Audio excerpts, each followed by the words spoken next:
Hello, my name is Dominic Larson, 33 years old.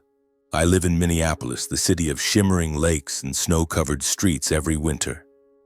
I am the chief financial officer of an automotive parts manufacturing company, a company founded by my grandfather, inherited by my father, and now a place I'm struggling to keep from collapsing. My story doesn't begin with numbers, balance sheets, or tense boardroom meetings. It begins in a large, cold house where I grew up, a place where I was always the outsider, the scapegoat for every mistake that wasn't mine. I'm sitting here in my small apartment, looking out the window where light rain patters on the surface of Lake Calhoun. Tonight I can't sleep, perhaps because memories are flooding back, like waves that never stop crashing against the shore. I hold a cold cup of coffee, trying to piece together the fragments of my life, from the days when I was just a shy boy, always bowing my head under the weight of my family's reprimands. My family lived in an affluent neighborhood in Edina, a suburb of Minneapolis. It was a 3-story mansion with pristine white walls, towering windows, and a meticulously tended garden maintained by hired help. But inside, it wasn't as warm as it appeared. My father, Harold Larson, was a stern man with piercing eyes and a voice that carried an air of authority. He was the chairman of Larson Automotive, the largest automotive parts manufacturing company in Minnesota.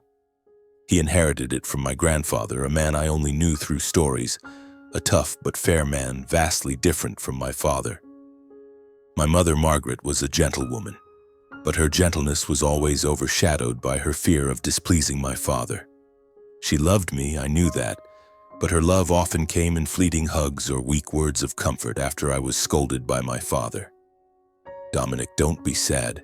Your father only wants what's best for the family," she'd say. But deep down, I knew she didn't believe her own words. And then there was Gabriel, my younger brother, 2 years my junior. Gabriel was the son of our family, handsome, energetic, sharp-tongued, and always able to make people laugh. From a young age, he was the center of attention. When Gabriel walked into a room, the world seemed to light up. And me? I was the faint shadow standing behind him, silent and unnoticed. I didn't resent Gabriel, at least not at first. When we were young, we were close. I remember summer afternoons when we'd sneak into the backyard, playing adventure games with tree branches as swords. Gabriel always wanted to be the knight, and I, naturally, was his squire. But as we grew older, things changed. Gabriel realized he could escape trouble by blaming me, and our family, especially our parents, was always ready to believe him. I still remember the first time I realized I was the scapegoat. I was 10. Gabriel was 8. He was being mischievous and broke an expensive antique vase that my mother cherished. When she asked what happened, Gabriel pointed at me, his eyes brimming with tears, saying I'd chased him and knocked over the vase. I stood there, mouth agape, unable to utter a word in my defense. My mother looked at me, her eyes full of disappointment. "Dominic, why are you always so careless?" she said, then turned to hug Gabriel, comforting him as if he were the one hurt. When my father found out, he grounded me for a week. I sat in my room, staring out the window, feeling a nameless resentment swelling in my chest. But I didn't cry. I don't know why, but I learned to swallow my pain early on. Incidents like that kept repeating year after year. When Gabriel wrecked the family's first car at 15, he claimed I'd driven it recklessly and damaged the engine. My father believed him without even asking me. He berated me in front of the whole family, calling me irresponsible and an embarrassment to the family. I stood there, fists clenched, trying to stay calm. I wanted to scream that I didn't even have a driver's license, that I hadn't touched the car, but I didn't. I was afraid of making things worse, afraid of my father's anger, afraid of seeing that disappointed look in my mother's eyes again. I grew up in silence. I learned to avoid arguments, to bow my head and take the blame, even when it wasn't mine. I became shy, withdrawn, always striving to do everything perfectly so no one could find fault with me. I studied hard, earned high grades in school, but those achievements were never noticed. When I brought home a report card full of A's, my father would glance at it and say, "Good, but don't get complacent." Meanwhile, if Gabriel managed a C, the whole family threw a celebration. "He has a knack for business, he doesn't need to study too much," my father would say, his eyes beaming with pride as he looked at Gabriel. I wasn't jealous of Gabriel, honestly. I just wanted to be seen, to be acknowledged, even once. But that never happened. My mother sometimes tried to make up for it by buying me small gifts, like a book or a sweater. But those gifts couldn't fill the void in my heart. I felt like an invisible person in my own home. When I went to college, I chose to major in finance, partly because I loved numbers. They were logical, clear, and didn't judge, and partly because I hoped one day I could prove my worth to my family. I studied at the University of Minnesota, not far from home, but I deliberately lived in the dorms to avoid returning home too often. Those college years were the freest time of my life. I had good friends who knew nothing about my family, who didn't compare me to Gabriel. They liked me for who I was, a kind, hard-working Dominic, always ready to help. I graduated with honors, top of the finance department. On graduation day, I nervously invited my parents to the ceremony. I thought this time they'd be proud of me. But my father was busy with a meeting and my mother had to take Gabriel to meet a business partner. Only my Uncle Thomas, my father's younger brother, showed up. He patted my shoulder, smiling brightly. "You did great, Dominic. Your grandfather would be so proud." His words were the only light in that day, but they also made me realize my family would never change. After graduation, I received a job offer from a major financial firm in Chicago. It was a chance to start a new life, to step out from my family's shadow. But then my father called me back, saying the family company needed me.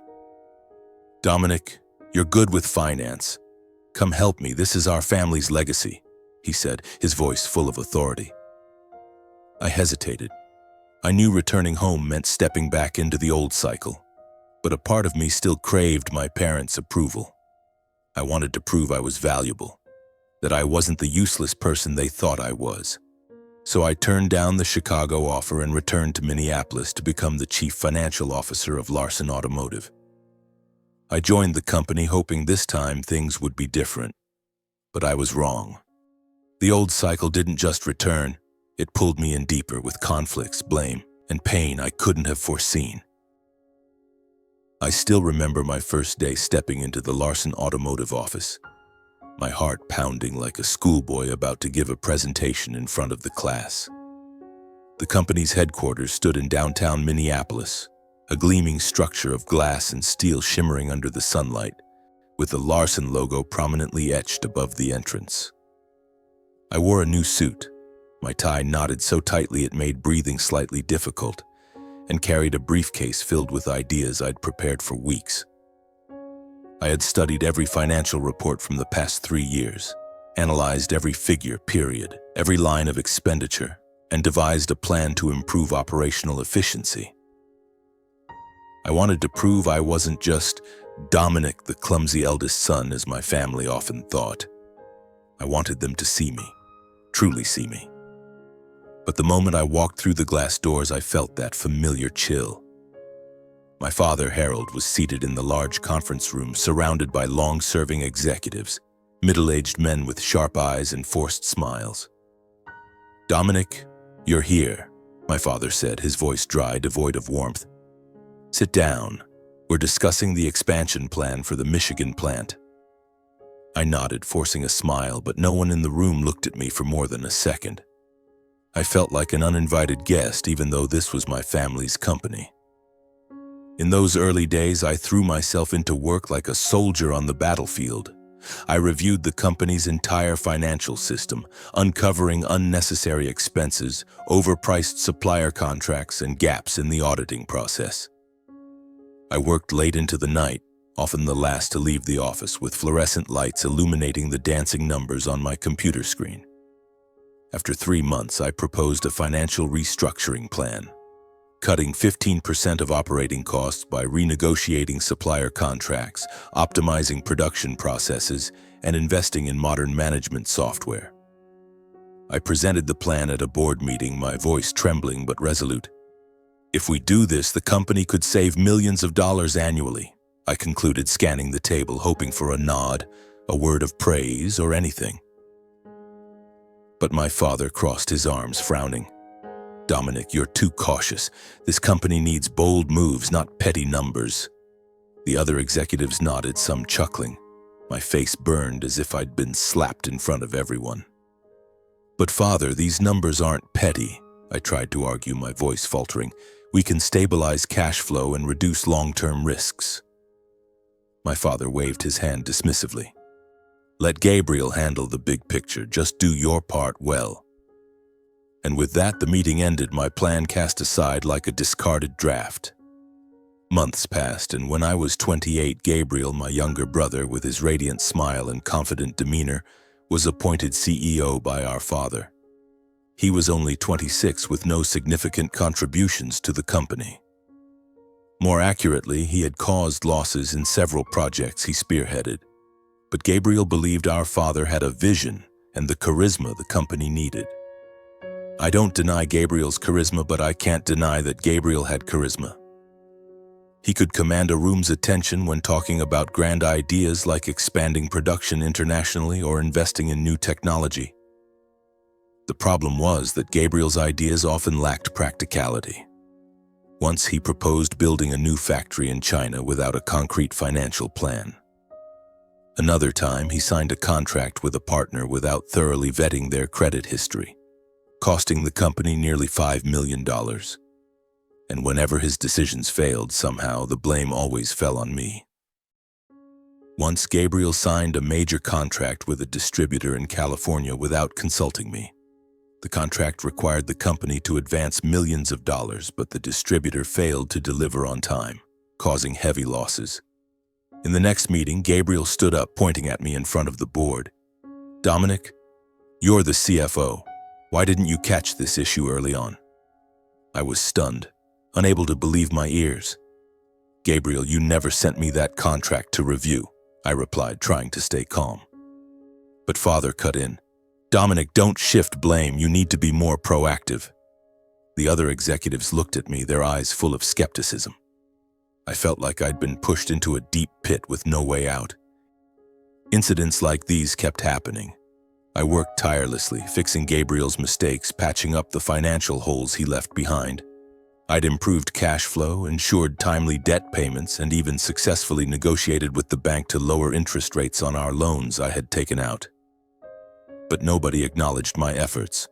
My father called my contributions obvious work, as if anyone could have done it.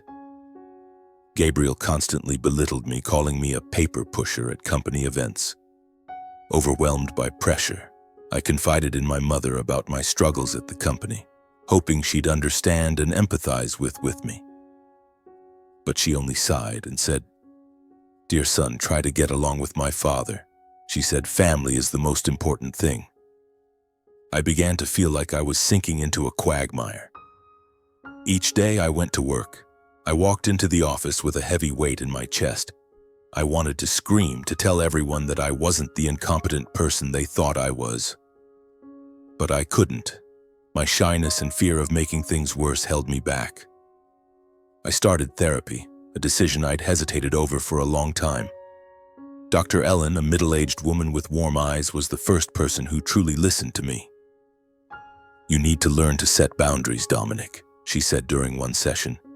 "You can't keep letting your family define your worth." I nodded, but I knew deep down it was harder than she thought. Setting boundaries with my family. To me, it felt like climbing a brick wall with bare hands. Even so, I tried. I started voicing ideas during meetings. My opinions began to be heard in meetings, though my voice still trembled and my heart raced whenever my father frowned. I proposed small changes, like improving the financial reporting system or training staff on cost management. A few colleagues started noticing me, especially Sarah, the head of accounting. She was a smart, straightforward woman who wasn't afraid to debate numbers with me, but also didn't hesitate to praise me when I did well. "You're really good at this, Dominic," she said once, when I caught a major error in a report. That small compliment, though minor, was a rare ray of light in my gloomy days. But those rays weren't enough to dispel the darkness. My father grew harsher. During one meeting, when I presented the financial risks of one of Gabriel's risky projects, he interrupted me. "You're always worrying too much, Dominic," he said. "If you had half of Gabriel's boldness, this company would be much further along." Those words cut like a knife. I sat down, my throat tightening. Gabriel, sitting across from me, smirked. I knew he was relishing the moment. The pain grew, but I didn't give up. I told myself that if I kept trying, if I could prove my worth, one day my father would see me differently. My mother would smile at me, not with pity. Gabriel would stop using me as a punching bag for his frustrations. I clung to that hope, though it grew increasingly fragile. But then one day, everything changed. It was a crisp October morning when the air in Minneapolis turned biting cold, and golden leaves drifted across the streets on my way to the office. I walked into the company as usual, clutching a steaming cup of coffee and a long to-do list. But that day, the atmosphere in the office was different. Employees whispered among themselves, their eyes filled with unease. Sarah, the head of accounting, pulled me aside. "Dominic, have you heard?" she asked, her voice low but urgent. "The company's stock price is plummeting. Investors are starting to pull out." I frowned, feeling my heart pound. "What's going on?" Sarah shook her head. "I'm not sure, but there's a rumor that the deal with the Chinese partner fell through. Another one of Gabriel's ideas." I rushed to my computer and checked the stock market. Larson Automotive's share price had dropped 20% in just a few hours. The news spread like wildfire. Major investors called incessantly, demanding to speak with my father or Gabriel. Employees were panicking, unsure if the company would survive. I dove into analysis, trying to uncover the cause. And then I found the truth. Gabriel had bet heavily on a factory expansion project in China, but the partner there lacked the capacity to deliver. The company had poured tens of millions of dollars into it, but the project was stalled, and we had no way to recover the funds. I hurried to the conference room where my father and Gabriel were seated with a few other executives. The tension in the room was palpable, taut like a stretched wire. My father slammed his hand on the table, his face flushed with anger. "Who's responsible for this?" he roared. Gabriel, maintaining an astonishing calm, shrugged. "Father, I did everything I could. But if Dominic had managed the finances better, we wouldn't be in this mess." I froze, unable to believe my ears. "Gabriel, you know I warned you about this project," I shot back, my voice trembling with anger. "I told you the partner wasn't reliable, but you didn't listen." Gabriel smirked. "You're always so pessimistic, Dominic. If you hadn't held back the budget, we could have sped up progress and avoided this." My father turned to me, his eyes sharp as knives. "Dominic, you're the CFO. This is your responsibility." I wanted to scream that I'd done everything I could, that I'd warned them for months, that I wasn't the one who made the bad call. But I stood there, fists clenched, feeling resentment surge in my chest. Once again, I was the scapegoat. The weeks that followed were hell. The stock price continued to plummet, hitting an all-time low.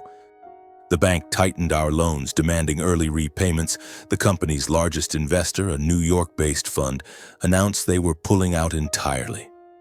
Employees started quitting, fearing bankruptcy. I worked day and night, negotiating with the bank, finding ways to cut costs and keeping the cash flow from drying up. But no matter how hard I tried, everything slipped through my fingers. My father and Gabriel, instead of cooperating, only pointed fingers. In every meeting, I was criticized, labeled incompetent and lacking vision. I felt like a small boat in a raging ocean storm with no one offering a hand to help. Then one day, my father summoned me to his private office.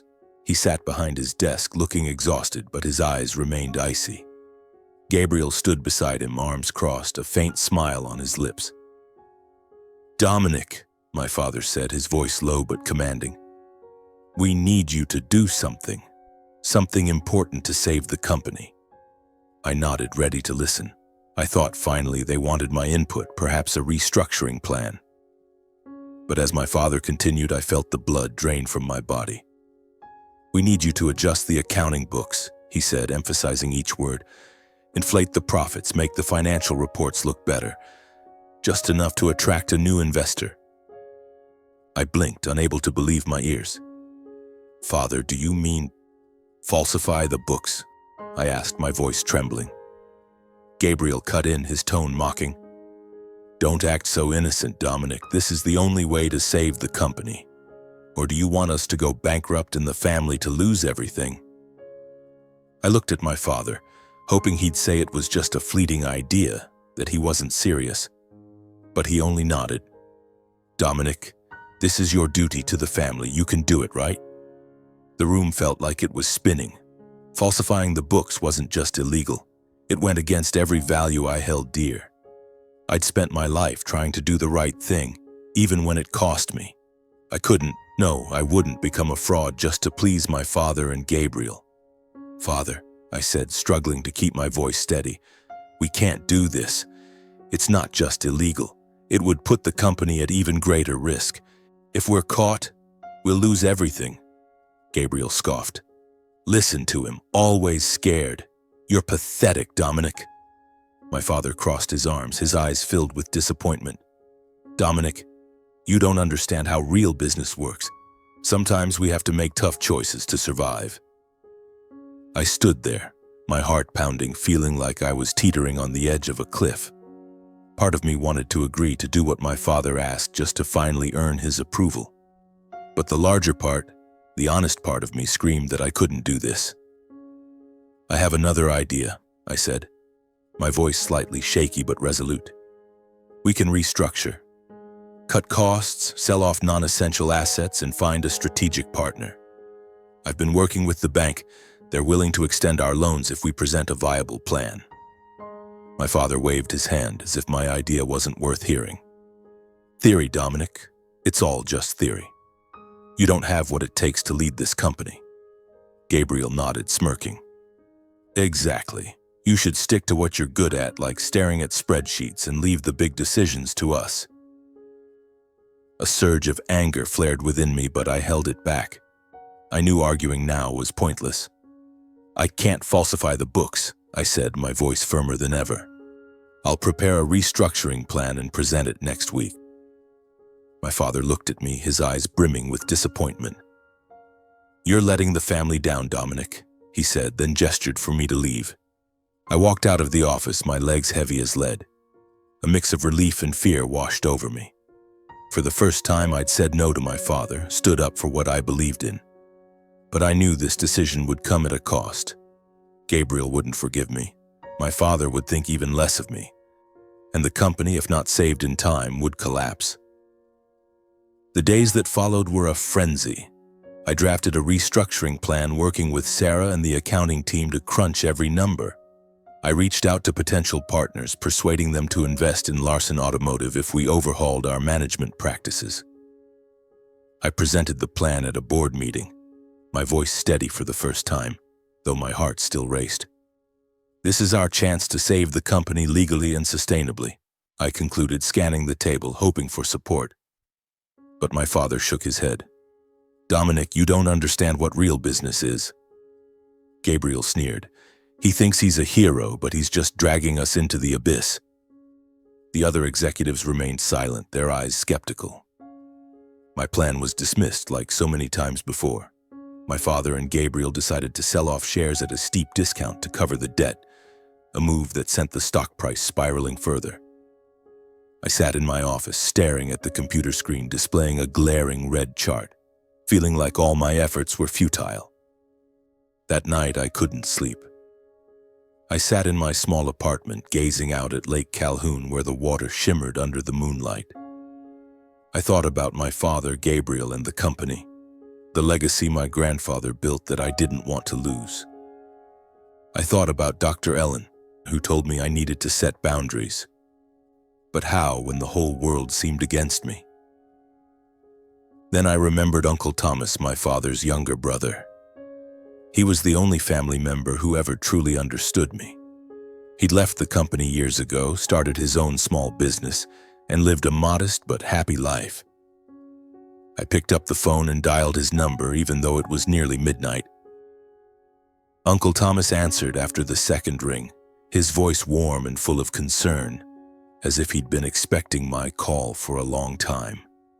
"Dominic, are you okay? It's late." I took a deep breath, trying to hold back the urge to break down. "I'm not okay, Uncle," I admitted, my voice trembling.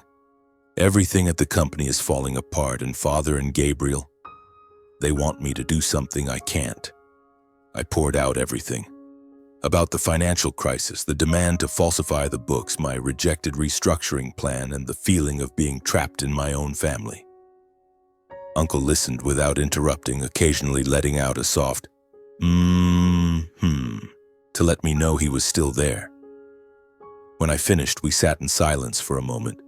I could hear the wind whistling through the phone. Uncle must have been standing on his porch, as he often did when he needed to think.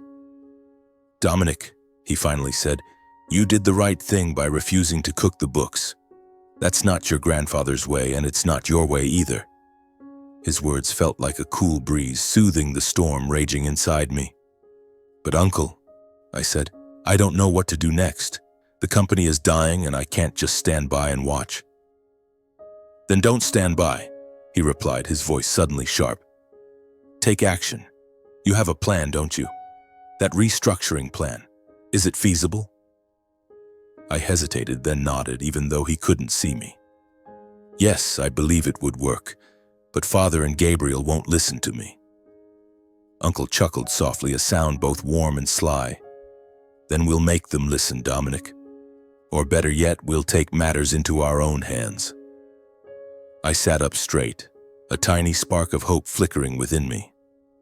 "What do you mean?" Uncle Thomas began to explain, his voice brimming with excitement. He talked about how the company's stock price was at an all-time low, a rare opportunity to buy back control. "Harold and Gabriel are dumping shares to pay off debt, but that's a mistake. If we acquire enough shares, we can take control and implement your plan. This is how we save Larson Automotive, and it's how you prove your worth." His idea left me reeling. Buy back shares? Confront Father and Gabriel head-on? It sounded like a reckless gamble, something the shy Dominic of the past would never have dared to consider. But now I was no longer the boy who bowed his head and took the blame. I was tired of being underestimated, tired of living in my family's shadow. "I want to do it," I said, my voice steadier than I ever thought possible. "But how much money do we need? And how do we do this without being found out?" Uncle Thomas laughed heartily. "That's the Dominic I know. Leave the funding to me. You focus on the plan and keep it quiet. We'll do this, but we have to be careful." That night I didn't sleep. I sat at my computer, starting to calculate. Larson Automotive's stock price had plummeted to its lowest point ever, around $10 per share compared to $50 a few years ago. If we could acquire 38% of the shares, we'd have significant influence on the board, enough to change the company's direction. But to do that, we'd need tens of millions of dollars, a sum I, with my CFO salary, couldn't even dream of. The next morning, I met Uncle Thomas at a small coffee shop in the suburbs, a place where no one from the company or family would spot us. He wore an old sweater, his hair flecked with gray, but his eyes blazed like a warrior ready for battle. "I've spoken to a friend at the bank," he said, sliding a coffee toward me. "They're willing to loan us the money, but we'll need to put up personal assets as collateral. I'll use my company as security. What about you, Dominic? Are you willing to take the risk?" I swallowed hard, thinking of my small apartment, my modest savings, and the tiny shareholding I had in the company. If this plan failed, I'd lose everything.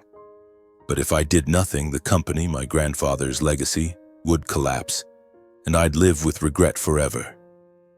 "I'm in," I said, my voice shaky but resolute. Uncle clapped me on the shoulder, his smile radiant. "Good job, Dominic. This is the first time I've seen you truly stand up for yourself." We began working like conspirators in the shadows. Uncle Thomas contacted a law firm to ensure all transactions were legal and discreet. As CFO, I had access to the company's internal information, which helped us pinpoint the best times to buy shares.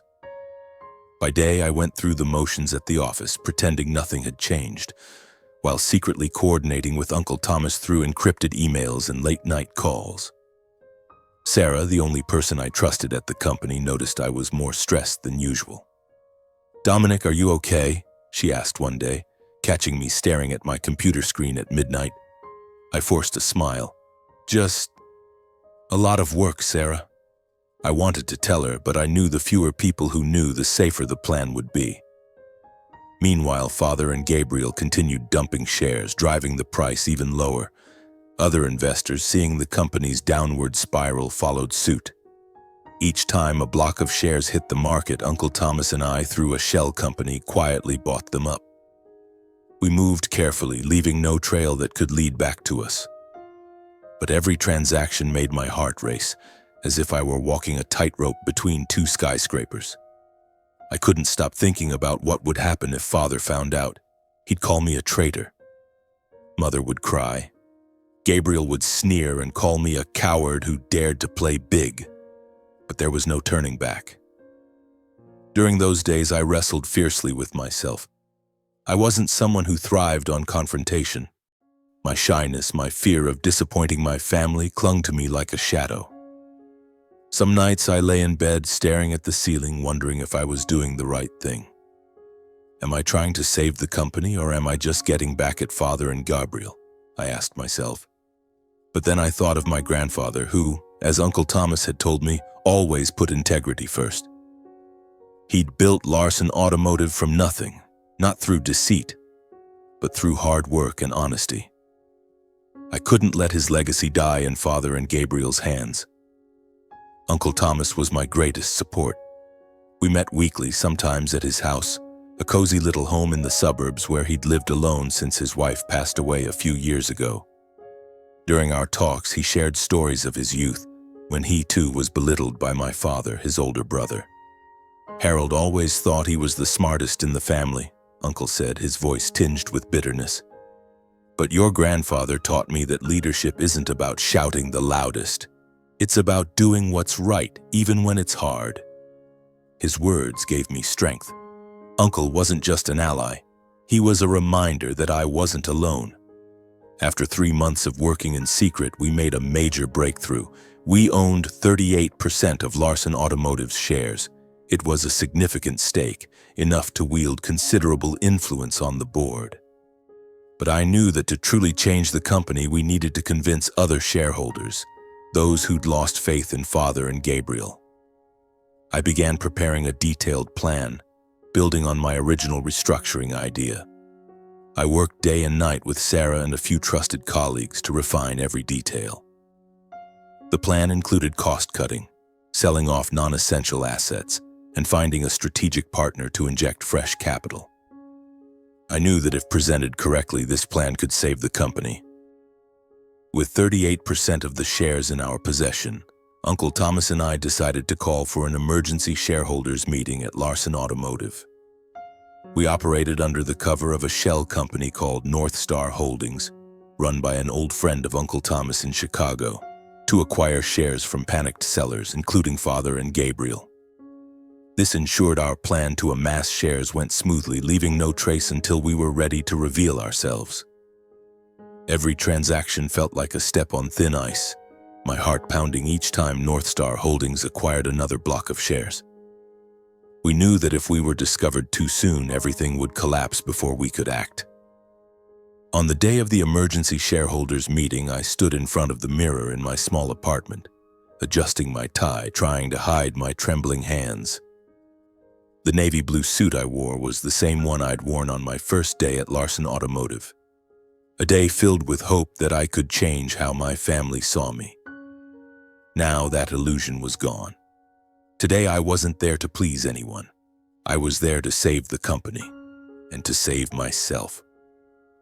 Uncle Thomas met me in the company building's lobby, his eyes gleaming with a resolve I'd never had. He wore a simple suit, his silver-flecked hair neatly combed, but his confidence radiated, making me feel like I had a seasoned soldier by my side. "You ready, Dominic?" he asked, placing a hand on my shoulder, a touch both warm and empowering. I took a deep breath, my heart racing. "I'm not sure, Uncle," I admitted, my voice slightly shaky. "But I know I have to do this." He smiled, a warm but determined smile. "You don't need to be sure. You just need to believe in yourself. I'm here with you." We walked into the large conference room where shareholders were already gathering. The atmosphere was tense, like the calm before a storm, as if the entire room was holding its breath for an explosion. Familiar faces filled the space. Longtime executives with cold, sharp eyes, representatives from investment funds with anxious expressions, and a few curious smaller shareholders looking around. My father, Harold, sat at the head of the table, his face stern, his eyes cutting like knives. Gabriel stood beside him, arms crossed, his usual faint smile on his lips, but I noticed a hint of unease in the way he shifted his weight, as if he sensed something was amiss. When Father saw Uncle Thomas enter with me, his eyebrows shot up, a flicker of surprise in his eyes. "Thomas," he said, his voice low but laced with suspicion. "What are you doing here?" Gabriel turned, his faint smile twisting into a sneer. "Dominic, what's this? You brought Uncle to convince everyone you're not a failure?" Gabriel's words cut like a knife, but I stayed silent, refusing to let my emotions take over. Father looked at me, then at Uncle Thomas, his eyes narrowing. "This is a shareholders' meeting, not a family reunion," he said coldly. "If you're here to support Dominic, you're wasting your time." Anger surged in my chest, but Uncle Thomas placed a hand on my shoulder, signaling me to stay calm. He smiled, a calm but calculated smile. "Harold, I'm not just here to support Dominic," he said, his voice steady and clear. "I'm here as a shareholder, and I have a right to be at this meeting." The room fell silent, as if no one dared to breathe. Father stiffened, his gaze shifting from Uncle Thomas to me as if trying to piece together a puzzle. Gabriel let out a laugh, but it was hollow, unnatural. "Shareholder? Uncle, you left the company years ago. You don't have any stake here." Uncle Thomas didn't respond immediately. Instead, he pulled a stack of documents from his briefcase and placed them on the table with an air of authority. "Dominic and I, through North Star Holdings, own 38% of Larson Automotive's shares," he declared, his voice resonating through the room. "We are the ones who called for this meeting to discuss the company's future." The room erupted in murmurs. Father stood abruptly, his face flushed, his fists clenched. "North Star Holdings? Thomas, you're behind this? And Dominic, you're part of it? You dare scheme behind my back?" Gabriel stepped forward, pointing at my face, his eyes blazing with anger. "Who do you think you are, Dominic? A coward like you dares to play this game?" My heart pounded, but this time I didn't bow my head. "Gabriel," I said, meeting his gaze, my voice trembling but firm, "I'm not scheming. I'm trying to save the company, grandfather's legacy, but to do that, we need change." Father slammed the table, his voice nearly a shout. "Change? You call betraying your family change? You and Thomas are trying to steal the company." I felt suffocated, but Uncle Thomas signaled for me to continue. I stood, clutching the restructuring plan that Sarah and I had worked on tirelessly. "Dear shareholders," I began, my voice shaky for the first few seconds, but as I spoke, I felt confidence rising from deep within. "Larson Automotive is on the brink of bankruptcy. Our stock price has dropped over 80% in just a few months. Investors are pulling out. The bank is tightening our loans, but I believe the company can be saved if we act now." I laid out my plan step by step. I spoke about cutting costs, selling off non-essential assets like the old Ohio factory, and negotiating with a strategic partner in Germany I'd been in contact with, a company willing to invest if we could prove our ability to recover. I presented specific figures, charts Sarah had helped me prepare, and analyses showing that, if executed correctly, the company could return to growth within 2 years. I spoke with complete sincerity, not hiding the company's dire situation, but also not letting go of hope. When I finished, the room fell silent for a moment. A few shareholders nodded, their eyes reflecting cautious approval. But Father wouldn't let it go. He stood, his voice icy. "Dominic, what are you doing? You think you can stand here, defy me and your brother, and steal the company?" The word steal stabbed at my chest.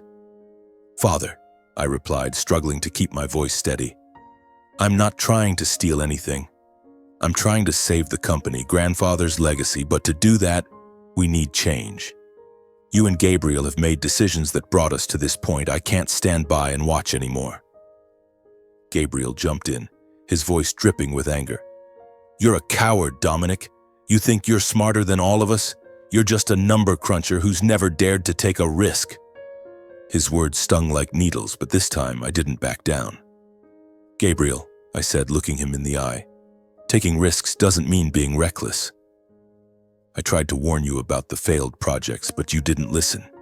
Now we're paying the price for those mistakes."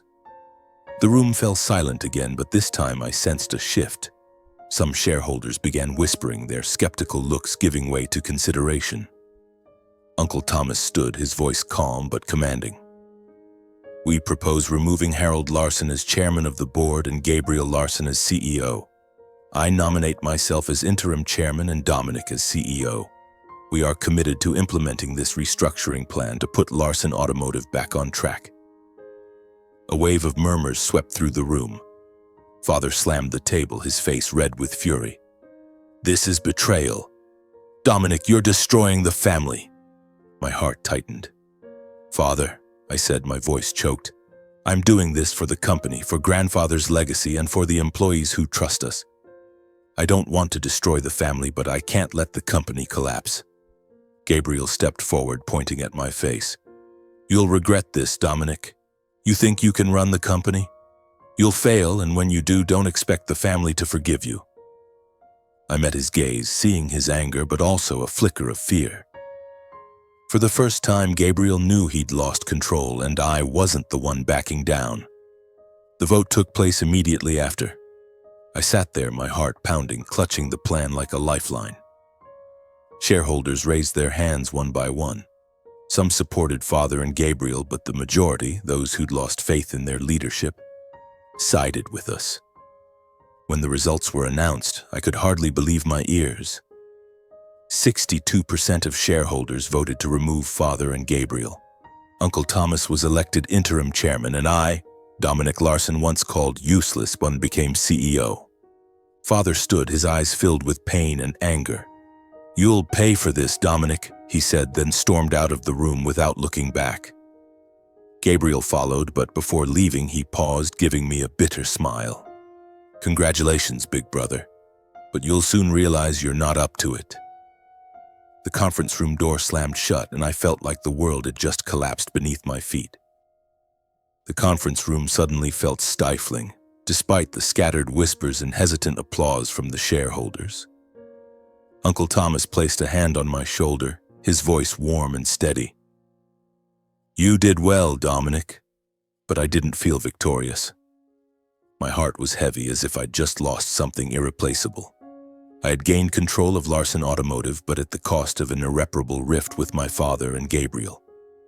When I returned to my apartment that night, a message from my mother lit up my phone screen. "Dominic, how could you do this to your father and brother? You're tearing the family apart." I read it over and over, tears streaming down my cheeks. I wanted to call her, to explain that I was only trying to save the company, to preserve my grandfather's legacy. But I knew she wouldn't listen. Not now. In the days that followed, I stepped into the role of CEO with a mix of determination and fear. Gabriel's old office was now mine, but I felt uneasy sitting behind the massive desk.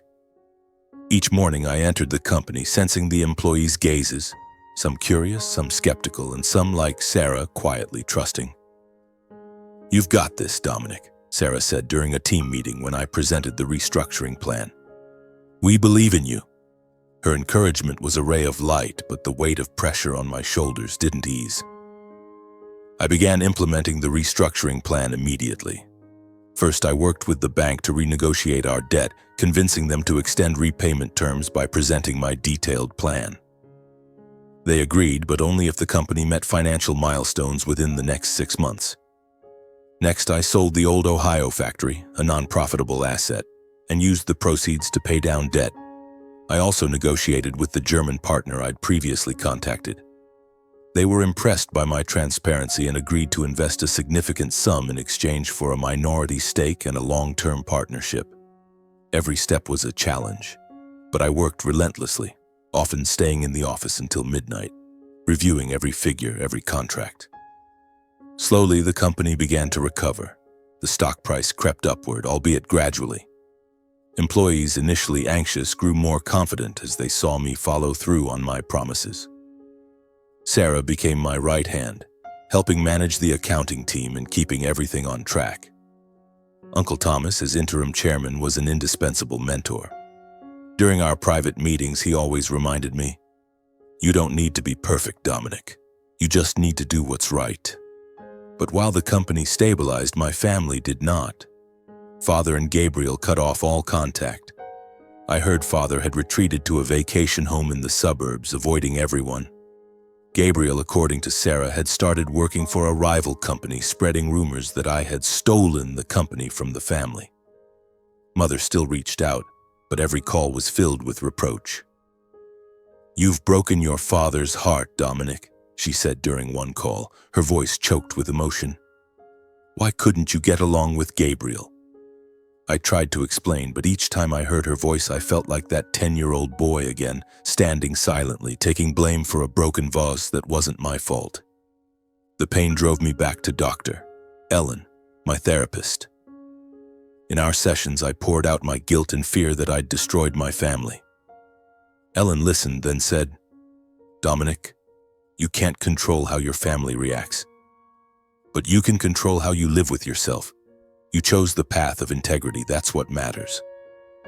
She encouraged me to learn forgiveness, not for Father or Gabriel, but for myself. "You did the best you could," she said. "Now let yourself live." Ellen's words gradually sank in. I reconnected with old college friends, people who valued me for being myself, not Dominic of the Larson family. We gathered on weekends, shared dinners, and laughed, and for the first time in years, I felt like I belonged somewhere. Uncle Thomas became my greatest emotional anchor. One evening at his home in St. Paul, he poured me a glass of wine and said, "Dominic, you're more like your grandfather than you realize. He too had to fight for what he believed in." His words made me smile, though my eyes stung. Over time, I learned to set boundaries with my family. I stopped waiting for Father's or Gabriel's approval, stopped hoping Mother would understand. I accepted that they might never change, and that was okay. I didn't need them to know my worth. The company continued to recover, and I found joy in leading. Not to prove anything, but because I genuinely believed in my grandfather's legacy. And that is the story of my life, from a shy boy who endured in the shadow of his family to Dominic Larson. A steadfast leader living true to his values, finding peace in a journey of healing and rebuilding my grandfather's legacy. If you ask me for advice, I'd say, listen to the voice inside you, no matter how small it seems. Don't let others define your worth, and don't be afraid to stand up for what you believe in. The path may be lonely and challenging, but when you live authentically, you'll find the strength to overcome anything. I wish you the courage to face your own storms, to walk the path you choose with an open heart and unwavering belief. Live a life you can be proud of, as I'm learning to do every day.